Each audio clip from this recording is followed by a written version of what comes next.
Oh, this winter is so aggravating. Everybody's angry because the cold doesn't let up, the snow doesn't let up, and it started so early too. So if you hadn't been thinking about getting away, but recently just thought, oh, I can't take it anymore, travel expert Cree McDermott is here to help us out. We've got March break next week, and some people have it the week after as well. We got to get the heck out of here. What do we do? Yes, we do. Well, it's funny. I mean, Scotiabank recently did a survey, and 66% of Canadians are ready for winter to be over, which to me was quite surprising. I thought for sure it would be 100% because I certainly am. And maybe you hadn't thought about getting away this winter, but it's broken you. You absolutely can't take it anymore. So it's not too late. If you book today or tomorrow, you can still get away next week. Seriously? Absolutely. You just have to take action now. And, you know, where to start. So have a conversation with your family, with whoever you think you might be traveling with. What kind of a trip do you want to take? Do you want to hit the sun, which is my, number one topic at the moment? Or maybe you want to get away and just have a gourmet experience, or you're up for a little bit of an adventure. You have to make that decision now. Okay, so where do we start? Right, so maybe you want some sun, Yep. or maybe you want some food, or maybe you want some adventure. So that's where the we decision. get started. Gotcha. And then where do you book? Yeah. And how do you find? Well, I mean, the great thing about today's social media landscape is the fact that everybody is on Twitter, everybody is on Facebook. So, find a travel provider and start following their feeds, and they will tweet deals, they will tweet trips, they will post, great, but the thing is you have to book right then and there. So that's why you need to have this conversation first, so you know what kind of trip you want to take, so then you can really jump on those deals, because there's never any rhyme or reason for the price fluctuations anyways, but especially when you're leaving it to the last minute like this, you have to act fast. So know what you want so that when you see it, you just grab it. Absolutely. You don't have to think twice about it. Yes, absolutely. These are all last minute deals, I guess. We can get some pretty good deals, right? You can, and I mean, you don't necessarily, for me, my first thought is sun, right? But, maybe even it's just a couple of nights in a hotel downtown. That's, there's some great ones with indoor pools and slides, and it's just fun for everyone. And it's an escape, right? This winter's really been tough on all of us. And so where to go? Caribbean still has some great deals, but you have to act on them, because if you hesitate, they will be lost. Same, even if it's just jumping in the car and driving to Florida. I mean, it sounds like just jump in the car and drive to Florida. My family has done it, so it can be done for sure.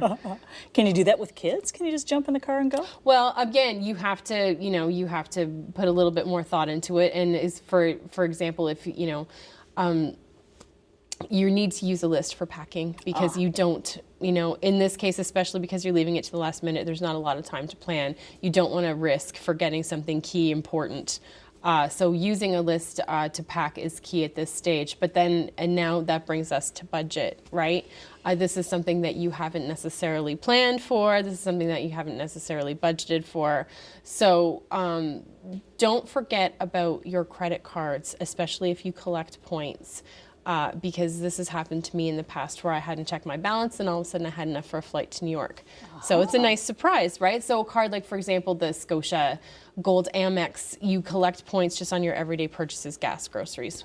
And then you check your balance, you might have enough for a trip, or at the very least, if you put your trip on the card, you've collected points for your next one, so hopefully you won't leave it to the last minute next time, and you'll be able to get away fast. Yeah, and you can use points for these last minute purchases? Absolutely. Good. And especially with a more flexible card, you're not beholden to specific travel providers. You can use whichever you like, whether it be online or, pop into your neighborhood agent. What do we bring? You've got a couple of interesting items here. Especially if you're traveling with children, do not shy away from technology. The iPad is your best friend. And when I think of the trips that I took with my kids when they were really small, our carry-on bags were so heavy, full of books and toys and games. Now they're all in that, one tidy little piece of technology that I wonder how I ever survived without. So light, you're right. So it's all there. You can bring your own movies. Movies, apps, download a few new ones for surprise. Well, sort of keep them interested. Once you bring that out, there's really no going back. So have a couple of, old school crayons, paper, stickers, because, as soon as you bring out the technology, there's no going back from that. You always have to stay one step ahead of a sugar crash. You certainly do. So you want to bring lots of great healthy snacks, but also a couple of treats, because I'm not going to say that they're bribes, but maybe you want to encourage good behavior at certain times. And so if you have a few sort of tricks up your sleeve, you'll be able to sort of keep things in line. Kids are pretty savvy travelers these days. It's rare when I'm on a flight where a kid is a problem. These days they are, and I think a lot of that has to do with starting early, to be honest. I mean, the younger that you get them out and about and traveling and in society, the younger they know what's expected of them and what to expect as well. I think a lot of times kids don't really know what's going on here? Why do I have to sit in my seat with my seatbelt buckled? And if you explain the process beforehand, then once you're sort of en route, ready to go, they know what to expect. And also, the younger you start, the younger they know that when they get on a plane, when they get off, they're going to be somewhere awesome. Yeah. And they're going to be spending a lot of time with you and your family, or, in another situation, perhaps maybe grandma wants to take the kids for a couple of days and you and your partner can take off. So if you want more information on how to get away right now and get away from all this madness, theloop.ca. Thank you so much. Thank you. Great tips. Now here's Dua with your community event.